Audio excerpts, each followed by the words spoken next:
We're told the shock of winning is often accompanied by a sharp intake of breath, followed by the accidental release of an expletive or two, which is why Lotto advises potential winners to place their hands over their mouths just in case. And that's probably good advice, given that Lotto's created 400 new millionaires since its inception back in August 1987. That's 20 years of happy people.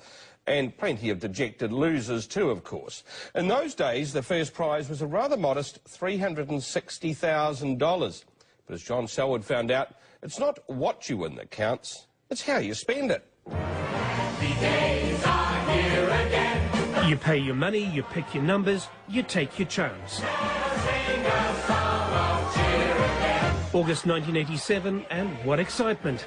In households across the country, people were glued to their sets as they counted off the numbers. And the first number tonight is number 18. It was new, it was glamorous, and offered the dream of immediate and improbable wealth. Now, the actual chances of winning the lotto are 3,838,380 to 1. But let's face it, who hasn't wondered? Who hasn't dreamt about first prize, what they'd do, the champagne lifestyle, the bling, maybe a new car or two. Here we go. Second-hand Ferrari, a mere $300,000. Well, that's the dream, but what about the reality? Well, Sue Gould certainly wasn't the biggest lotto winner, far from it. All the very best of luck. Thank you so much. Hers was a secondary win based on a spin. But what a difference that win made.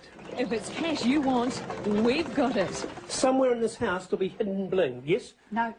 Come on, a diamond ring. There's no bling. No. No? No bling What, whatsoever. you've wasted money on a sparkle? I certainly haven't. You've bought copious amounts of champagne? No. OK. What did you do with the money? What was your first purchase? Show me your first purchase. You really want to see my first purchase? I want to see your first, as long as it's, you know, nothing indiscreet. No, it's definitely not.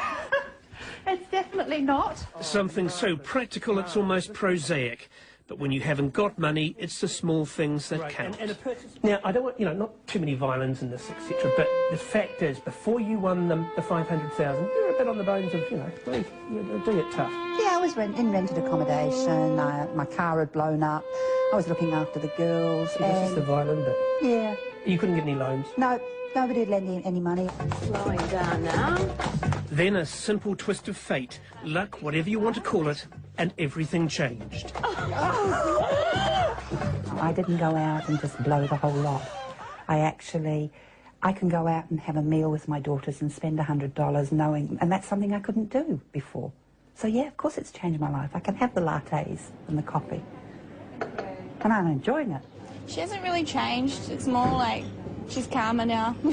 She's not so stressed out all the time and got her house, and that's kind of security for her and for us when we're older, and we've got education now, so it's a good thing. Yeah, pretty lucky. I actually thought I'd only won $50,000. $500,000! And it wasn't until my sister jumped on the stage with the beautiful bottle of wine, and she sort of whispered in my ear that you have just, basically I've just won $500,000. And I immediately did what Kylie told me to do, and she said, put your hand over your mouth as if you think you're going to swear on national TV. And here's the photo that captures the moment. And we're not allowed to say the word. No. It's quite embarrassing. I was like, not on national TV. It taught me a lot. What did it teach you? It taught me that I'm very lucky, and I really appreciate, and every night I say I'm lucky. What do you mean every night you say you're lucky? Do you want to have a look? This is my sanctuary. Your sanctuary? Yes. And this. Oh, wow, OK. Fair enough. Look at that. And that's the original check? Absolutely. So for me, every night, I recognise the fact that I am lucky. And it reminds me how lucky I am.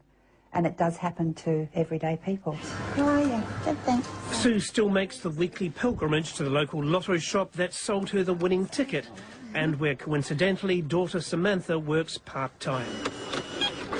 Lotto has paid out more than $3.5 billion in prize money over the last 20 years and created around 400 new millionaires.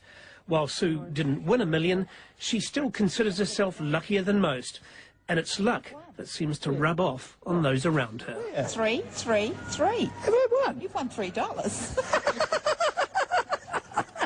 see, it's not about how much. It's the thrill of... I won!